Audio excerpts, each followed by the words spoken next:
Members of the committee, once again, we're not here to debate solutions that lower costs for Americans, tackle the affordable housing crisis, support small businesses, or build a thriving financial system that works for everyone. Instead, Republicans are advancing a resolution that undermines critical programs like Social Security, Medicare, Medicaid, and Obamacare by simply suggesting that these policies that support hardworking Americans leads to despotic, totalitarian government. And so, let me just ask, the government shutdown demonstrated how important food assistance programs, how important they are to 42 million people in America. But this resolution would cast such assistance as so-called socialism. It's crystal clear how President Trump views the Americans who rely so very much on food assistance after possibly breaking the law to pay masked federal agents as they arrest U.S. citizens. The administration fought twice in the Supreme Court to avoid having to use legally available funds that would let hungry Americans eat. Instead of working to end the shutdown, the Trump administration fired an entire office, the Community Development of Financial Institutions Fund, a critical agency that works with small lenders to offer affordable loans and assistance in rural and struggling communities.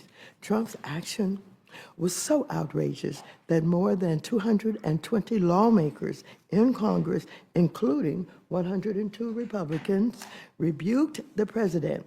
I'm appalled that after witnessing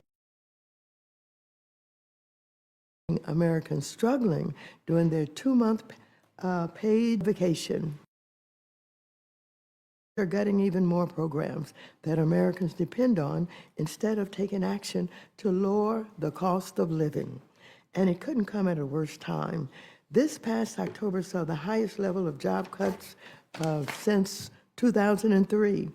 Up to 22 million Americans will see their monthly health insurance premiums double, and up to 5 million Americans may become uninsured because Republicans refuse to extend the Obamacare tax cuts and tax credits. And as more than 4 million young people experience homelessness, the Trump administration is cutting funding that could put 170,000 people back on the street. Instead of addressing these issues, House Republicans are trying to scare the American people about so-called socialism.